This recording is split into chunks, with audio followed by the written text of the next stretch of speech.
has built FUBU into one of the world's most amazing fashion empires. And you've seen the way that he coaches businesses and entrepreneurs. And of course, he is the people's shark. So first off, thank you for being here. And for everyone here, we're going to make this super interactive. I want to interview Daymond, get some awesome, juicy nuggets that probably, you know, I don't want the usual typical bullshit kind of interview. And then we're going to open it up to a lot of Q&A. And I just want to pre-frame this. If you are asking a question, it is not to be self-serving in any way. You're not asking for money for your project or whatever that is. It has to be a question that is beneficial to the entire audience, okay? Just to make sure we set that up. All right. All right. So, but I'm going to ask a self-serving question because I am looking into getting into angel investment, and I want to understand what you look for in terms of qualities of a potential, as an investor, what are the real qualities you look for that you probably don't tell people about? Well, so I look at the person first. By far, it's the person. Because whether you're, you know, first of all, I know everybody here is talking about entrepreneurship, but I think working in a company and entrepreneurship is just as difficult, right? It really is.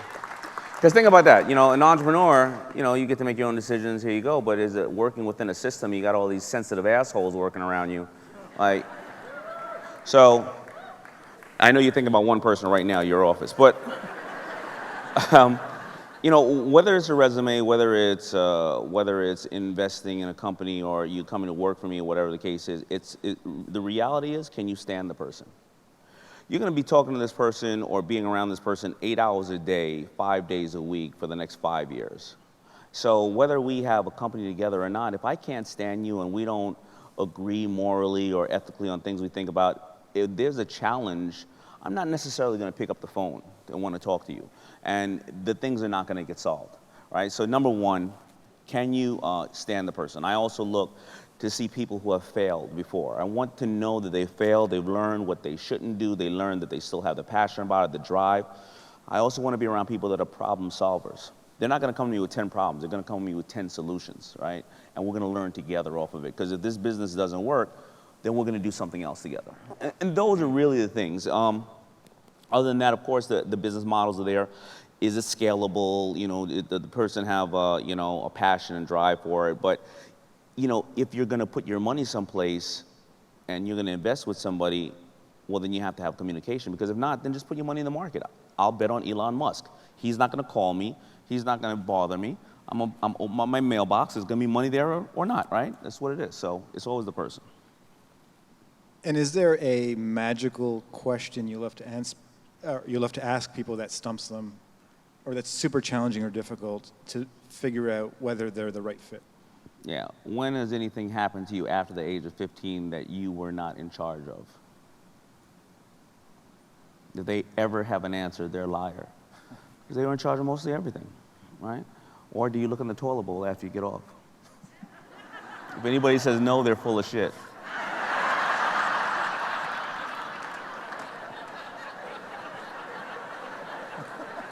It's the truth. I'm telling you it's the truth. So I'm into superheroes and superhero stories, and I love origin stories. So can you share a story from your past or from your early beginnings about the struggle that you went through where you finally first felt like you were successful? You know, I don't think that I felt that I had a level of success until maybe 10 years ago. Because, you know, no matter what happened, I opened FUBU, I closed it down 3 times from 89 to 92. I ran out of capital, but I took affordable steps, and the business kept calling me back.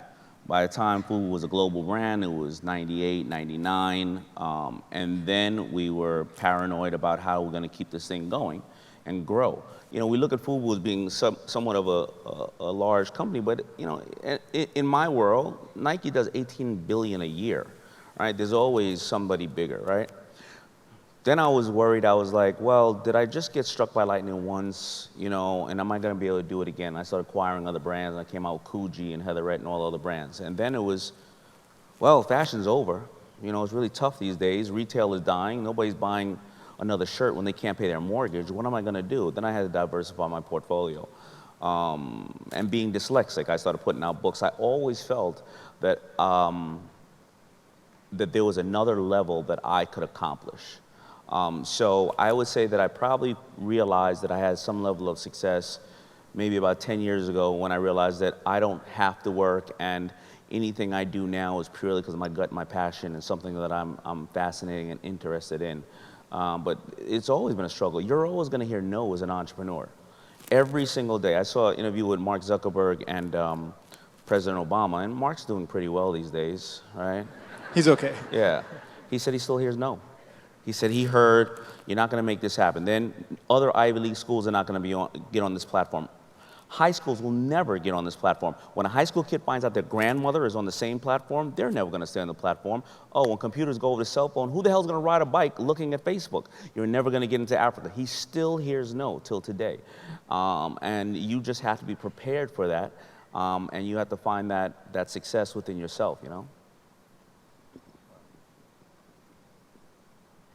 What do you think was the hardest day of your life? The hardest day of my life was when I realized I was getting divorced and I lost my wife and my 2 little girls. And that was because I realized that I also lost the love of being with a family, and I was so busy trying to chase success. That was the hardest day of my life.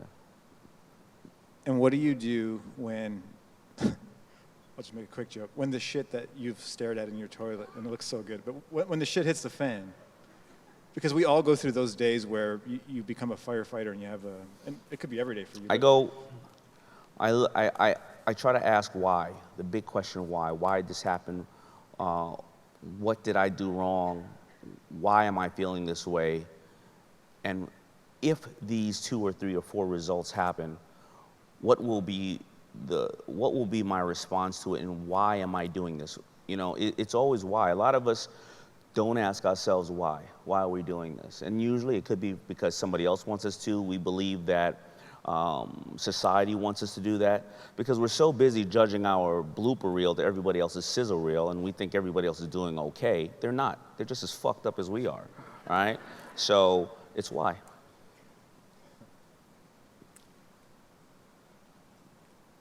How many, or what percentage of the deals you get into would you consider a failure? And what percentage are success? Well, I never consider anything, almost anything, a failure. I really don't. I would say about 20% of the things I do are deemed in my world as a success. The other 80% are waiting to be a success. So of the ones who are waiting, what are the patterns you've noticed? It was, on my side, it was I didn't do enough homework on it. I didn't surround myself and or acquire or hire the right people around it. And I didn't have a passion for it. I was doing it because of a financial benefit or something else. And if you're doing it because of financial benefit and something else, and you don't have passion for it, then you're not gonna do your homework on it because you couldn't care less, and you may not put the right people around it. So it all comes back to having a drive and a passion about it. How do you determine if the person sitting across from you has that drive and passion? When somebody pitches you, a really successful person, they're not pitching you, they're telling you a story. And they're telling you how how this train is leaving the station, it's gonna keep moving. You wanna hop on, it's up to you, but I'm just gonna tell you my story. And you wanna feel like you lost. When you hear that story, you wanna feel like I'm gonna lose if I can't get on this goddamn train. Create FOMO. Love it. What other advice would you have for everyone here if they ever had the opportunity to sit across from you to share their story and pitch? What advice would you give them? Well, a couple of things. It would be set definitive goals on where your mile markers on where you want to go. If you're working a job right now, put in 4 hours a week on this project until 6 months, and if it goes to this level, then start putting in 8 hours a week or whatever the case is. Surround yourself with like-minded people. Take affordable steps. That is the key. Take affordable steps. I mean, we're sitting here at the Sony studios or theater, and Sony was created, the first product was a rice cooker that didn't work. I mean, think about that, right? Take affordable steps. I started off with one hat. Zuckerberg started off with one friend, right? Yeah, it's reality, right? Kevin O'Leary started off with one royalty deal. That's just the way it goes. So surround yourself with like-minded people. Have a strong rejection muscle. You're going to get that door slammed in your face a lot of times. If you're not making a lot of mistakes, you're not making a lot of moves. Always do your homework. You're never going to create anything new in this world again. So if you think your idea, your company, your brand, or product is special, it's not. It's not new. You're going to find a new form of delivery. You're going to find a new audience. But Facebook is still a nasty chain letter, right? You think emojis are new? That's called hieroglyphics, all right? You know, Uber, still a limousine service, and the Snuggie, I promise you, it's still a blanket with 2 holes in it.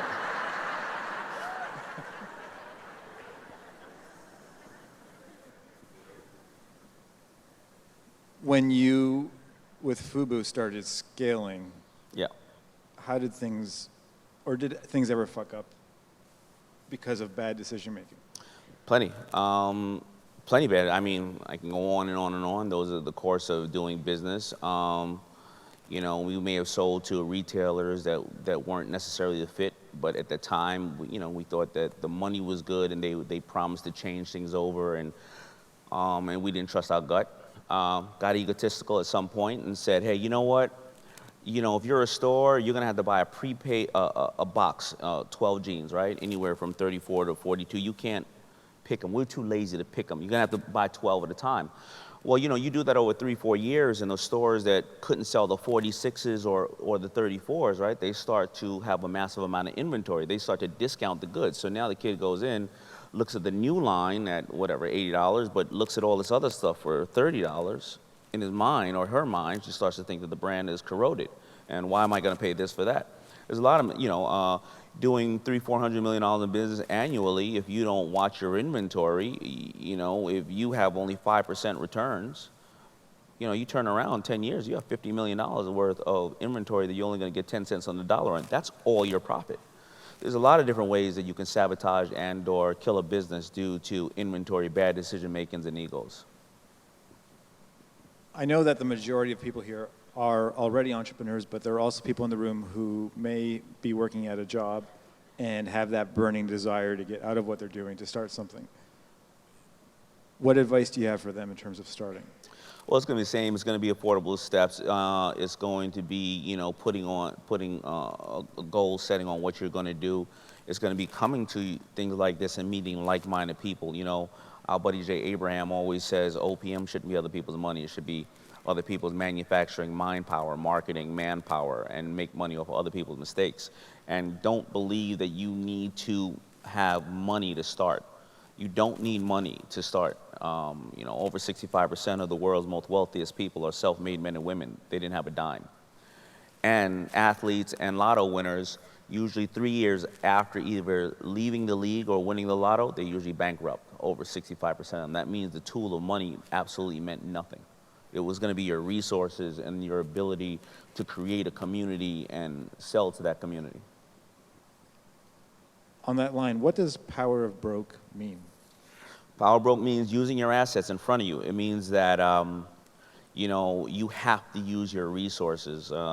You know, see, money actually is a superficial high. You know, we know the story about my mother with the $100,000 for me, but I had $300,000 in orders. And I got turned down by 27 banks. My mother said, all right, well, if you have that, I'll loan you, you know, I'll help you. But the power broker is really using your resources to build a community. You know, if you make your mistakes small, then you can recover from them. You go get a $100,000 loan, you know, and your company, you didn't even start your company, that's the worst possible thing you could do. The number one reason why small businesses fail is actually overfunding. It's the fact they go and get a $100,000 loan because they want to open up a cupcake shop. They never sold one cupcake yet, but they want to open up a cupcake shop. So they get couches look like cupcakes, you know, the register look like a cupcake, You know, the employees look great, chandelier. Didn't sell one cupcake yet. Then they find out that where they opened up, you know, there's a kid next door with a peanut allergy. They got to circle off 300 miles around. They find out a little old lady in the church has been selling cupcakes like crack out of the basement for the last 20 years. Every cupcake one of your kids try to sell, he puts another cupcake in his goddamn pocket. You're done. You turn around, 6 months, you got this huge Frankenstein, loan on your back. Your friends are not talking to you. Your wife left you. Your husband left you. Somebody's banging the cupcake kid in the split. I mean, it's just, it's a lot of stuff happening like that, man. Oh, man. Now you know the story of my cupcake shop I opened up. So we have some pretty awesome friends like Peter Diamandis and people who are all about technology in the future. And based on the access to information that you have, what do you see emerging over the next 5 to 10 years in terms of entrepreneurial opportunities that probably don't even exist right now? That's a really tough question. I think education is going to be the largest. I think schools are antiquated now, and they're done. And I think curriculums and education that's going to be the first $1 trillion company. You know, in 10 years, a robot's going to be able to teach us 10 times quicker than a human. We don't need these big buildings anymore to go to when digitally, you can learn these type of things. And the actual, I do believe that we all need financial intelligence, and I think that we all need to understand how to work within a community, and I think school does that for you. Now, don't get me wrong, I'm not saying don't go to school, because trust me, if you're going to be a heart surgeon, please go to school.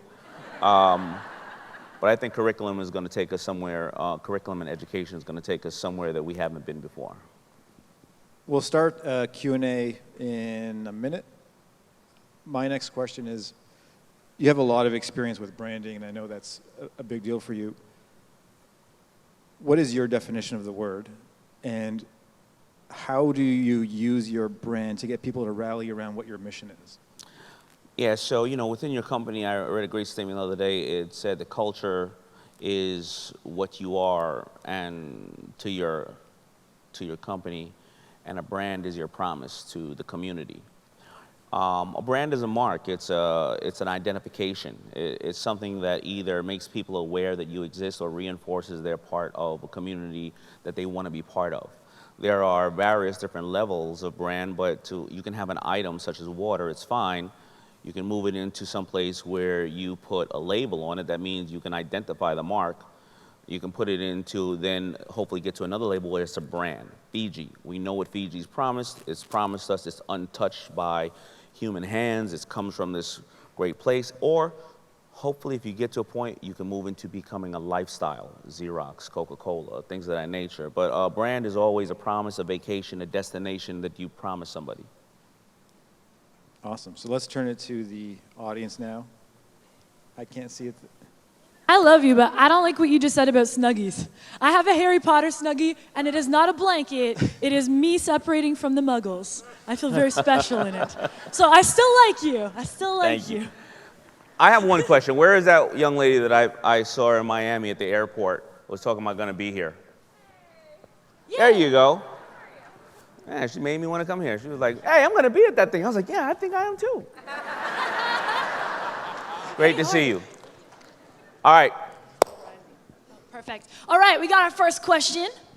Hi, I'm Holly, just to let you know, Daymond, and Common Sense Mom. And just to let you know, my digital strategy for one company here in Canada got 4 dragons from our Canadian Dragons Den. The original, by the way. Yeah. Dragon's Den, yeah. Dragon's Den. The original was from Japan, but yeah, but literally. I'm standing here corrected. But I'm sorry, because of the echo, it's very hard for me to hear you. Okay, so we got 4 dragons on a brand, but that's my story. But when it comes to building brands and building a brand, when it comes to marketing, what would you say are the most important tips and tricks? In regards to marketing and building a brand? Yep. The communication? Mm-hmm. To value your customers and follow them more than they follow you. Make them feel special. There's no product that they need to buy out here. and they're buying your product because of something that you've given them to make them feel special.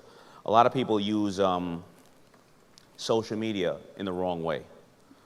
I agree. Right? So you have to look at social media as this. Social media is like if you had a 30-minute television show.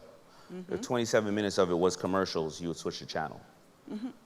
But if 27 minutes of it was something that you were going to tell your customer to empower them, make them laugh, cry, go to the gym, whatever it is, to make them more educated, make them the smartest person at the water cooler Monday morning, the 3 minutes you are selling them something, they're going to buy it from you because they valued all the things you gave to them prior.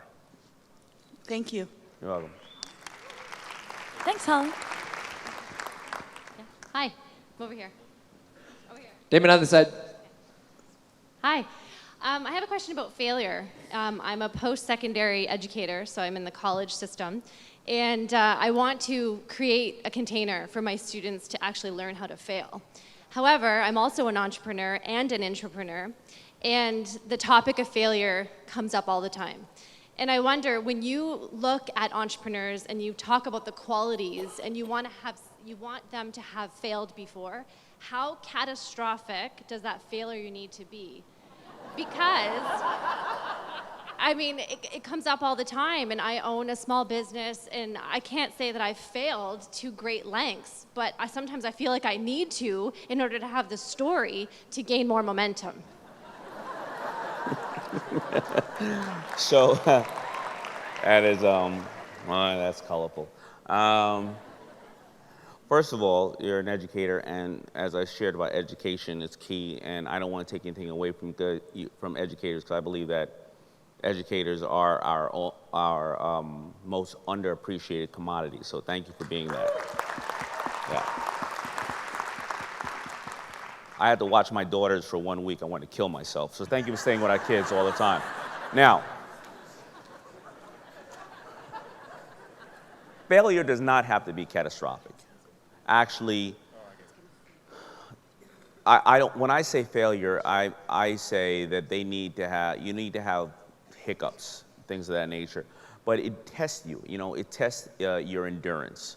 It tests your will to want to stay in the business, and it gives you small lessons. You have to fail fast and fail small. They don't have to be this massive story. So don't worry about that. Just be open for them and understand that that's just part of the process. You know, I mean, you know, as being an educator, you know, the kids don't come in there with all the knowledge, so how are you going to do the same with your business, right? You have to learn that process. It does not have to be that bad, but you have to acknowledge it, though. Because when speaking to any other person who is successful or been through anything in life, they know it's bullshit if you say everything went great forever, right? And they value that truth. Thank you so much. Hi, Daymond. My name's Tanvir. I'm a student, and I'm trying to get my own lifestyle apparel startup off the ground. Lifestyle what? Apparel. Apparel. Yeah. It's an apparel brand. So I want you to take us back to when you were 20, 21, 23 years old trying to start FUBU, and tell us about kind of what were some of your thought processes, what drove you. Did you like set up 5, 10-year goals, or did you just try and live in the moment kind of thing? So what drove me when I was first setting up FUBU? Well, I had failed a lot of other businesses. I had done them for money, and that's almost a guaranteed setup for failure because you're doing something purely for money. You'll end up in the wrong place, or once you get it, you'll spend it so quickly because you were so busy dying to make it. And I did FUBU because it was a love and a passion, right? There was this new music that was coming onto the scene called hip hop. It was our version of social media, because you know we were communicating through the music, right? We didn't know what was going on in Compton, right? But you knew this through the music, and I loved it so much. I would dress somebody for the rest of my life for free if I could. It was just such a passion, and that's the only thing that every single one of us have in this room who are successful, is that we're doing something we love. And success, by the way, is not money. All right? Money just drives you up to your problems in a Bugatti. It is not. I swear to you, it's not. Success is stopping human trafficking, or saving some of those furry friends of ours who can't fight for themselves, being a teacher, being dedicated to your faith, a great husband, a great wife. Right? It is. It absolutely is. So you have to be, I mean, I know a lot of filthy rich people who are miserable, and I'm talking about Kevin O'Leary, of course, but, you know, I had to. I was in Toronto. I'm gonna see him later tonight. But I created a culture, and I created a group of people, and it was infectious. You have to create a deep following for what you're doing. People who will fight for you and kill for you and be the best ambassadors ever. All right? Thank you. Hi. Thanks so much. This is awesome. I got pages of notes. I'm sorry, I can't. The mic? Yeah? Is that better? Yes. Oh. Thanks so much. I've got pages of notes. This is awesome. Curious though, I've, in the last couple of years, sort of had to reinvent everything in life in a lot of ways. And it's turned out great. Like, I got awesome new friends and peers, and things are really looking up, but what I really like is great mentors. And I'm wondering, where do you go to find someone who knows way more than you? I feel like I can never find them. I mean, I'm probably surrounded by them right now, but I mean, someone who's been that success, and how do you engage them to be a mentor? Maybe you've had mentors in life, and I'd just love to hear what you have to say on that. I think that's a brilliant question. I told you the number one reason for failure is in small businesses is overfunding, and the number one reason for success is mentors. I've had mentors in my entire life, and life is a series of mentors, right? My first mentor, they don't have to necessarily be in your business and smarter than you in your business. My first mentor ran a corner store in my neighborhood. I learned and understood sales, I understood inventory, and if you run a small business for 20 years with economic changes and policy changes and all these other things, you still have the same knowledge as running General Mills. It's just that you're running a very small business. I find that I look for mentors who don't have any interest in my company, number one. You also need to find out what is in it for the mentor. This is a symbiotic relationship. So your mentor could be rich, but your mentor may say, hey, you know what, I believe in animal welfare, and I want you to say, all right, well, I'm gonna donate some time, 2 hours a week at the local shelter. Is that gonna be good for you? And in return, you want mentors also who you can talk to often. A lot of people ask me to mentor them. I don't see my kids. How am I gonna get time to call you, all right? I try to put the books together and do the Facebook Live broadcasts and stuff like that, but you wanna have access to the mentors at all times. And today, believe it or not, unlike in the past when our mentors were a little older than us, your mentor could be a 16-year-old who was on Snapchat 6 years ago, letting you know how to become somebody who can convert on social media, on platforms, and they're now connected to the entire world with a cell phone. So it just has to be some way that it's a symbiotic relationship. They have no interest in your company. You can also benefit off of them, and they can benefit off of you. And those are my couple of advices for finding a mentor.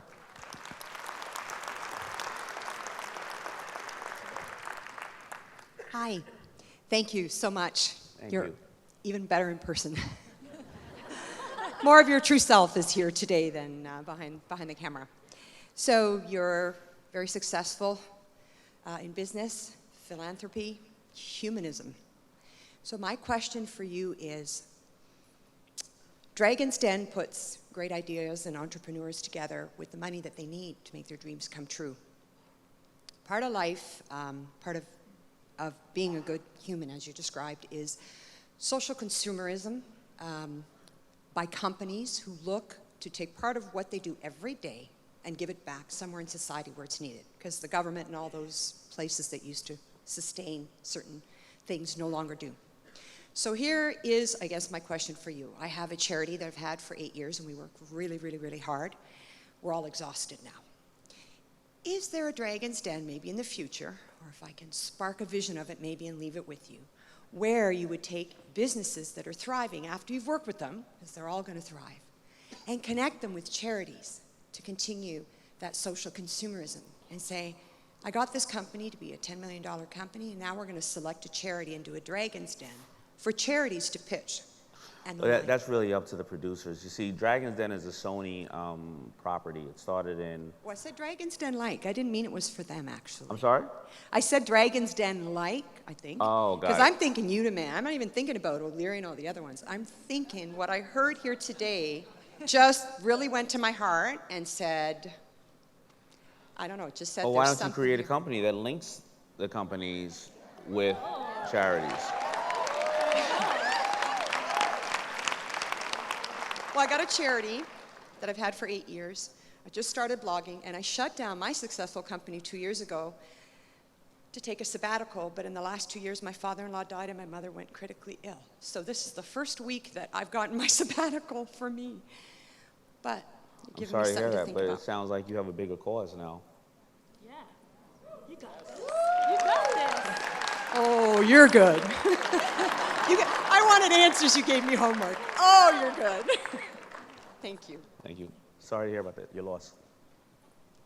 Hi, good afternoon. My name is Jane, and I just have one question right to the point. When do you know it's time to sell your business, and how would you value? How do you value it? How? And when do you know it's time? That's a very personal question that I can't answer. You know, you may have lost passion or faith in the business. You may have a bad partnership. You want to get out. You may have a need to do something else. You know, you may be doing great, and you may say, I haven't made money for 10 years. Everybody else in my business has made money. My vendors, everybody who works for me. Now it's time for me to leave. But again, that's a very, very personal decision. I can't answer, sorry. All right. Hi, thank you for being here. My son, my 14-year-old son, is a huge fan of Shark Tank and a huge fan of you. He'd be That's so great. jealous. I love the little sharks. Yeah, so little Shark. No, you know, Shark Tank is the #1 show watched kids 5 to 15, and the #1 show really? watched with parents and kids together. Yeah, we watch Yeah. it together. How many people here watch the show with their kids? That's great. So my question is finding your brand. How do you find your brand? And we know we have services, products, skill sets we want to bring to a market. How do you find your unique brand, your unique position? Do you have any tips, advice? Yes, so first of all, what's your brand personally? Can you put yourself right now in 2 to 5 words? Describe yourself in 2 to 5 words right now. The elevator pitch. I work with women to embrace their femininity so they can bring more fulfillment into their love and work. Now it's 45 words. Now describe yourself in 2 to 5 words. Apple think different, Nike just do it, Fubu Forest bias, White Castle what you crave. Do it, 2 to 5 words. Embrace the power of Eve. Good. Now what you know your 2 to 5 words stand for, now you go out and you put the same concept on your brand. What does your brand stand for? You have to be able to relay this to somebody within 10 seconds. And it has to be the core. That's your model, that's your drive. Once you do that, every other thing around your brand goes back to what those 2 to 5 words are. That's the best practice I can give you. And everybody in this room needs to be able to describe themselves in 2 to 5 words. Because if you don't, when you walk into the room, then you leave it up to us to interpret who you are. And when we're on social media these days, every single action you take needs to reinforce those 2 to 5 words because we're all looking at you through these digital devices. Then you start to do that with your personal brand. When we bought into Apple, Steve Jobs, we were buying into Jobs. When you bought into Fubu, it was whatever I believed in. It's always going to come back to you. So it's my belief that the voice represents. Right? Yeah. Cool. Thank you. You're welcome. Namaste. My name is Aman Ahuja, and I have a question about B2B branding. In your opinion, how do you promote a B2B brand in a small business world where monopoly is already established?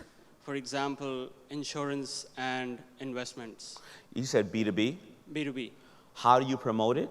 How do you promote your small B2B brand in a service industry where a monopoly or big players are already there? And how do you promote your own brand? Well, going back to the 2 to 5 words, what are the assets of your company? Wherever there's somebody big, that means that you have to do everything else. Are you quick and agile? Are you customer service based? You have to use their weaknesses as your strength. B2B doesn't mean any different. So B2C, business to consumer, B2B, business to business, even charitable organization. Charitable organization is purely just a different tax, claim when you're writing, right? It's all the same. You see, what I like to do is try to simplify business. We all get intimidated when we see these big, huge corporations and we think, oh my God, we can't do it. It's very, very simple. Don't overthink it. Use your agility, your ability to maybe pick up the phone, handwrite letters to your customers, check on them. You know what, instead of you can't afford a CRM, call them on their damn birthday and say, how you doing? Just want to call you and wish you a happy birthday. That's it, right? It is that at the end of the day, all right? Guys, we have 5 minutes. 5 minutes, so how many questions so that we don't have anybody standing online and then they can't get their question out? You tell your people. So. 2 or 3 more questions. You be the mean guy. Awesome, thank you. Hi, Daymond, Mina Shah. My question is, as an entrepreneur, how do you handle a plateau, and especially in the early stages? I left my dream job 4.5 years ago to do something that I know I'm made for. It has been bliss. Like, it was more than I could ever imagine. And 10 months ago, I hit this space where all the things that motivated me in the past don't, and I started digging and trying to go deeper, or be like, okay, I need to stop doing this and start doing that. And I'd really love to hear from you. Any advice for hitting a plateau? Because I'm planning on doing this for as long as I can breathe, or till the next step, and I feel stuck. Were you across the table from me last night when I was telling this to my friend in the Chinese restaurant at 3 in the morning? Champ, wasn't I saying the same shit? You know, I've plateaued several times in my life. It usually goes back to, I goal set. I read 10 goals every night before I go to bed, because it's the last thing I'm going to think about, and I'm going to dream about them. I read 10 goals, the same 10 when I wake up in the morning. 7 of the goals expire in 6 months. They range from health, faith, to family, to business. 1 expires in 5 years, 1 expires in 10, and another expires in 20. I notice when I stop reading my goals that I end up plateauing, because I have nothing on my board to envision. Because you can't hit a target that you can't see, right? So I can only suggest, it's the only thing that's ever made me happy, is I start to set different goals, and I look at all the things, I put a list together, all the things I ever want to do, and all the things I can't stand doing. I cross the list off the things I can't stand doing, and I start to do that. But that's the only thing that's ever helped me, is setting goals. Can I ask a follow-up question to clarify? So that's extremely helpful. And when it's time to transition your role in your business, what advice can you give from, because I feel like I've maybe been the COO for, like, I've started this whole thing myself, and now I need to step into a different role. And are you acquiring and or hiring or bringing great people aboard that can run this company? Well, right now it's 1.5 people that are with me. There's a full-time, and they're amazing. I mean, when you talk about people who die for you for the cause, like, everyone's in it. You got me stumped a little bit on that. I mean, it's a slow transition, but again, these are very personal things that you have to decide. I'm sorry, I can't help you in that. Okay, sorry about thank that. you. All right. Okay, I apologize, but this will be the last question. This is going to be the last question. Now, you have to understand that this could change everybody's life. This question. So just ask it. It was already vetted, I promise you. Keeping in line with Gio's request, not keeping it personal. First of all, congratulations. Your proposal was romantic. My what? Your proposal was romantic. Oh, and thank you your very 3 much. daughters, lovely. Okay, so you mentioned a failed marriage. Congratulations on that too. Only because it took you to the next level as you focused on your business. I'm at the same stage, I'm sure other entrepreneurs are, that there are sacrifices to be made. You have your vision, your focus. How do you reshift, find balance, and take yourself to the next level, elevated above and beyond to what you envisioned? So goal setting is the thing that takes me to the next level. My goals are extremely, extremely aggressive. When they finish in that 6 months, I reset them. I usually only can get 20 to 30% close to where I want to be, and I reset it for another 6 months. So goal setting is the important part of there. In regards to the biggest challenge every entrepreneur will have will be time. It will be, how do I balance this? I have a family, you know, my health and everything else. And I've noticed we have to treat our personal life almost like we treat our business when we schedule things. And it first was very impersonal to me when I was scheduled to see my daughters at 8 o'clock. But I noticed if I didn't, I would never get to it.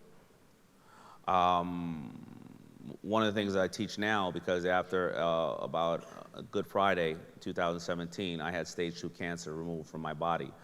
And the way that I got that removed is I had early detection. I started to schedule taking care of myself, colonoscopy, endoscopies, whatever you need to do.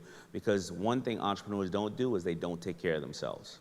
They all say, I'm gonna get to it tomorrow. I don't have the money to do that. I need to buy more inventory. It can wait. Time and your life and the balance of it needs to be scheduled, no matter what, even scheduling your faith. I know it sounds cold, but it needs to be done. And those are the only things that have helped me to this point in my life. All right? Thank you.